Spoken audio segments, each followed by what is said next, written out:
Hello everyone. आज पूंजी बजटन में हम जो प्रथम विधि है प्रत्यावर्तन अवधि विधि, जिसे पेबैक पीरियड मेथड भी कहते हैं, उसका हम विस्तृत अध्ययन करेंगे। जैसा कि हमने कैपिटल बजटिंग में समझा है कि कैपिटल बजटन मूलतः क्या है कि निवेश निर्णय की एक टेक्निक है कि हमें किसी भी परियोजना या प्रोजेक्ट में निवेश करना चाहिए या नहीं करना चाहिए। तो निवेश निर्णय के लिए अनेक प्रकार की विधियों का प्रयोग किया जाता है। उसमें जो पहली विधि है वो है प्रत्यावर्तन अवधि विधि, जिसे पेबैक पीरियड मेथड भी कहते हैं। उसी का आज हम अध्ययन करने जा रहे हैं। सबसे पहले तो हम समझते हैं कि प्रत्यावर्तन अवधि कहते किसे हैं। प्रत्यावर्तन अवधि यानी पेबैक पीरियड समय की उस अवधि को कहते हैं जिसके अंदर किसी स्थिर संपत्ति पर किए जाने वाले निवेश की राशि व्यवसाय द्वारा पुनः वसूल कर ली जाएगी। यह विधि वस्तुतः एक और इस प्रकार किए गए पूंजी निवेश तथा दूसरी ओर उससे प्राप्त होने वाले संभावित लाभों के मध्य समय के रूप में संबंध स्थापित करती हैं। अर्थात आप किसी परियोजना में जो निवेश करते हैं वह निवेश कितनी समय अवधि में पुनः वसूल कर लिया जाएगा, वही प्रत्यावर्तन अवधि कहलाती है। प्रायः यह स्वीकार किया जाता है कि किसी पूंजी निवेश की प्रत्यावर्तन अवधि जितनी लंबी होगी, पूंजी निवेश में निहित जोखिम उतना ही अधिक हो सकता है, क्योंकि लंबे काल में उत्पादन तकनीक, मांग की प्रकृति तथा उपभोक्ता की रुचियों आदि में परिवर्तन होने की आशंकाएं एवं उपलब्ध स्थिर संपत्ति की उपयोगिता में कमी की संभावनाएं हो सकती हैं।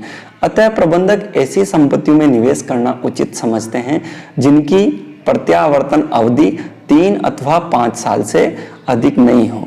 अतः हमें निवेश निर्णय करते समय हमें इस बात का ध्यान रखना चाहिए कि जो पेबैक पीरियड है वो 3 से 5 वर्ष के मध्य में हो, तो वह परियोजना हमारे लिए सबसे उपयुक्त रहती हैं।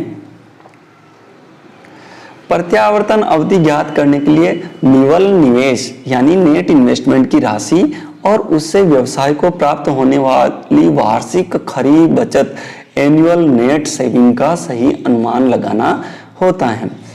निवल निवेश स्थिर संपत्ति में किए गए वास्तविक निवेश में से उस संपत्ति के घिस जाने के बाद उसके विक्रय से प्राप्त होने वाले निस्तारण मूल्य यानी साल्वेज वैल्यू को घटाकर ज्ञात किया जाता है। माना कि आप एक मशीन 1 लाख रुपए में खरीदने जा रहे हैं, तो यहाँ पर जो निवल निवेश कैसे ज्ञात किया जाएगा। माना कि उस संपत्ति को 5 वर्ष के बाद उपयोग करने के बाद में जब हम बेचेंगे तो उसे स्क्रैप वैल्यू के रूप में हमें 20,000 रुपये प्राप्त होंगे। तो इस प्रकार हमारा निवल निवेश हुआ केवल मात्र 80,000 रुपये, और हमें 80,000 के आधार पर ही इसकी गणना करनी चाहिए।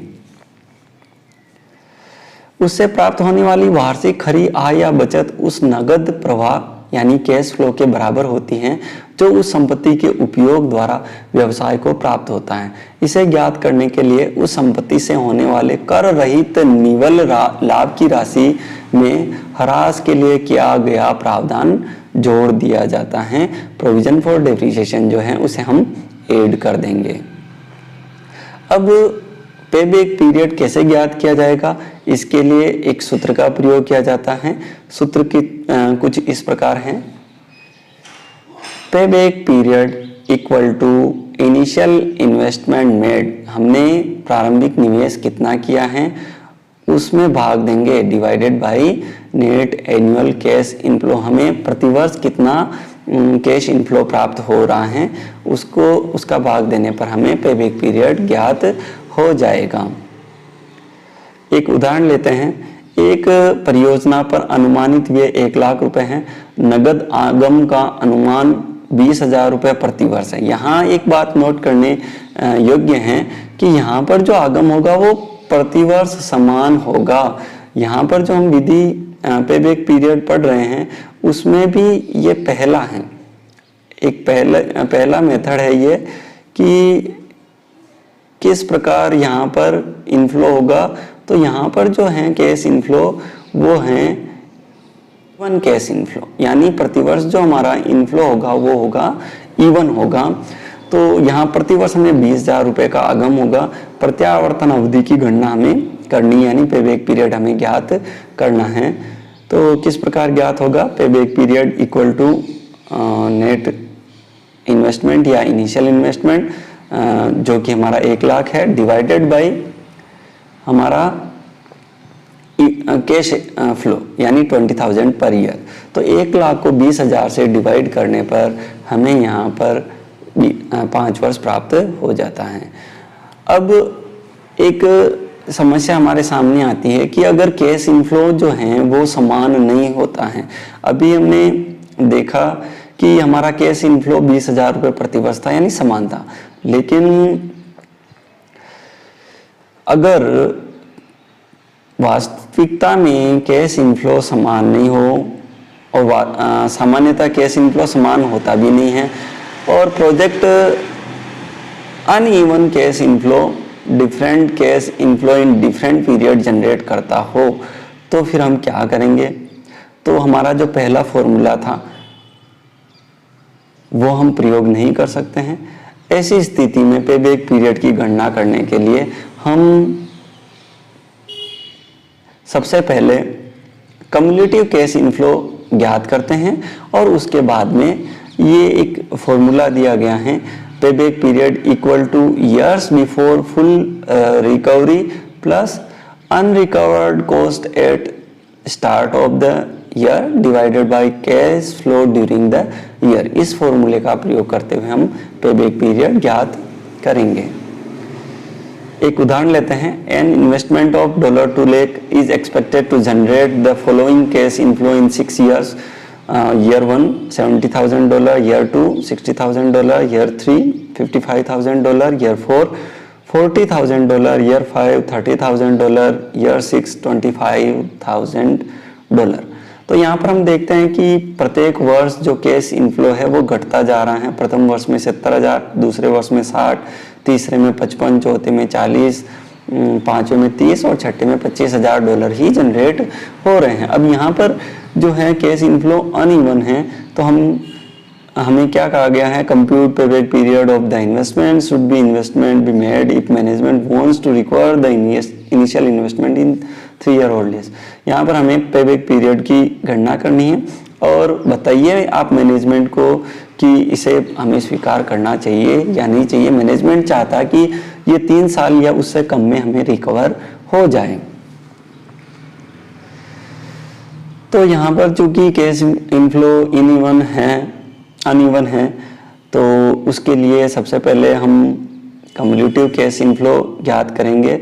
जो पहला वाला इनफ्लो है उसमें आगे वाला इनफ्लो जोड़ देते हैं हम, तो हमें जो है हमारा इनफ्लो प्राप्त हो जाता है कम्युलेटिव इनफ्लो। सबसे पहले वर्ष में 70,000 है तो कम्युलेटिव इनफ्लो भी 70,000 ही होगा। दूसरे वर्ष में जो हमारा है 60,000, तो 60,000 को पहले वाले 70,000 में जोड़ेंगे तो यहाँ पर आ जाएगा 1,30,000। फिर उसमें ये जो 55,000 हैं इसको पहले वाले जो 1,30,000 है इसमें जोड़ेंगे तो अब आ जाएगा 1,85,000 कम्युलेटिव इनफ्लो। 1,85,000 में हम 40,000 जोड़ देंगे तो 2,25,000, इसमें 30,000 जोड़ेंगे तो ये 2,25,000 और इसमें लास्ट वाले छठे वर्ष के 25,000 जोड़ देंगे तो कम्युलेटिव इनफ्लो हो जाएगा 2,80,000। अब हम पेबैक पीरियड की गणना करेंगे तो हमारा जो कम्युलेटिव इनफ्लो है उसे देखने पर हमें पता चल रहा है कि इनिशियल इन्वेस्टमेंट हमारा 2 लाख है तो तीसरे वर्ष तक हमें 1,85,000 रुपये प्राप्त हो जाएंगे। जैसा कि आप इसमें देख रहे हैं कम्युलेटिव इनफ्लो में 1,85,000 ये हैं तीसरे वर्ष में। यहाँ तीसरे वर्ष में हमें 1,85,000 रुपये वसूल हो चुके हैं। अब हमारा जो इनिशियल इन्वेस्टमेंट है वो है 2 लाख रुपए का, तो अब हमें 15,000 रुपये और चाहिए और चौथे वर्ष में जो हमारा इनफ्लो होगा वो 40,000। तो देखते हैं किस प्रकार जो हमारा पेबैक पीरियड ज्ञात होगा। Payback period equal to 3 year. हमने देखा कि तीसरे वर्ष में 1,85,000 वसूल हो चुके हैं प्लस 15,000 डिवाइडेड बाई 40,000। क्यों 40,000 से डिवाइड किया? क्योंकि हमारा जो फॉर्मूला है हमने देखा कि अब रिमेनिंग कितना हमें वसूल करना, 15,000, और उस वर्ष में यानी चौथे वर्ष में कितना इनफ्लो होगा? 40,000। तो इस प्रकार 15 डिवाइडेड बाई 40,000 करा तो 0.375 ईयर, और 3 वर्ष पूरे लगेंगे तो टोटल हो गया 3.375 years. Unrecovered investment at start of 4th year equal to initial investment minus cumulative cash inflow at the end of the 3rd year, यानी $2 lakh is our initial investment minus $1,85,000 which is cumulative inflow at the end of 3rd year equal to जो remaining amount है हमारा 15,000 आएगा। The pay period of this project is 3.375 years which is longer than the maximum desired payback period of the management. Management ने हमें कहा कि ये 3 या 3 से कम वर्ष में वसूल हो जाना चाहिए, लेकिन हमारा जो आंसर आया है वो है 3.375 ईयर्स, इसलिए हमें इस प्रोजेक्ट को स्वीकार नहीं करना चाहिए। Thank you very much for watching this video.